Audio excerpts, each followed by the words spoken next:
ಮಾವು ಬೆಳೆಗಾರರ ನೆರವಿಗೆ ಬಂದಿರೋ ರಾಜ್ಯ ಸರ್ಕಾರ ಈಗ ಖರೀದಿ ಮಿತಿಯನ್ನು 200 ಕ್ವಿಂಟಾಲ್ಗೆ ವಿಸ್ತರಣೆ ಮಾಡಿದೆ.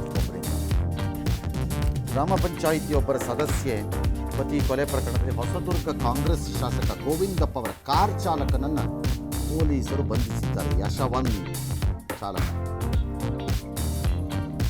ಇನ್ನು 5 ವರ್ಷದ ನಂತರ ಚೀನಾ ಪ್ರವಾಸಿಗರಿಗೆ ವೀಸಾ ಕೊಡೋ ಪ್ರಕ್ರಿಯೆಯನ್ನು ಭಾರತ ಮತ್ತೆ ಆರಂಭಿಸಿದೆ. ಲಡಾಖ್, ಕೋವಿಡ್ ಈ ಗಲಾಟೆಲ್ಲ ನಿಂತೋಗಿತ್ತು, ವಾಪಸ್ ಕೊಡ್ತಿಲ್ಲ ಅವ್ರಿಗೆ. ಪಾರ್ಕಿಂಗ್ ವಿವಾದದಲ್ಲಿ ಸಂಬಂಧ ಆಸ್ಟ್ರೇಲಿಯಾದಲ್ಲಿ ಅಡಿಯಲ್ಲಿ 23 ವರ್ಷದ ಭಾರತೀಯ ಶರಣಪ್ರೀತ್ ಸಿಂಗ್ ಅವರ ಮೇಲೆ ಹಲ್ಲೆ ನಡೆದಿತ್ತು. ಅದು ಜನಾಂಗೀಯ ಹಲ್ಲೆ ಎಂದಾಗಿದೆ.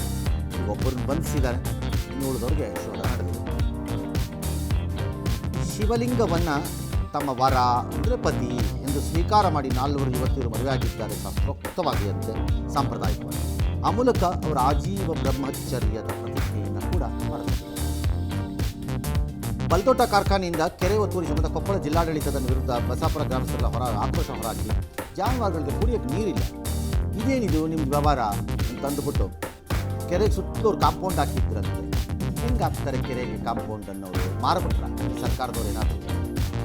ಇಲ್ಲಿ ರೈತರು ಬಡವರ ಸರ್ಕಾರ ಎಲ್ಲಿ?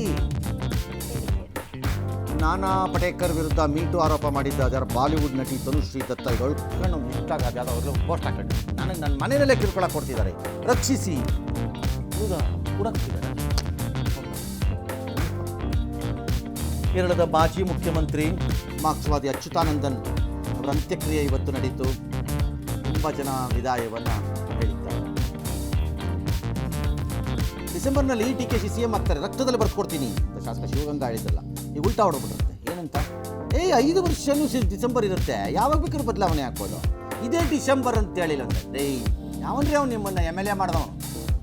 ಅದೇ ಈ ಹಳೇದು ಭೂತ ಪಿಚಾಚಿಗಳಿಗೆ ಬಾಗಿಲಲ್ಲಿ ನಾಳೆ ಬಾ ಅಂತ ಬರ್ಕತ್ತಾರಲ್ಲ, ಆ ಟೈಪ್ ಇದು ನಾಳೆ ಬಾ ಗಿರಾಕಿನ ಇದು.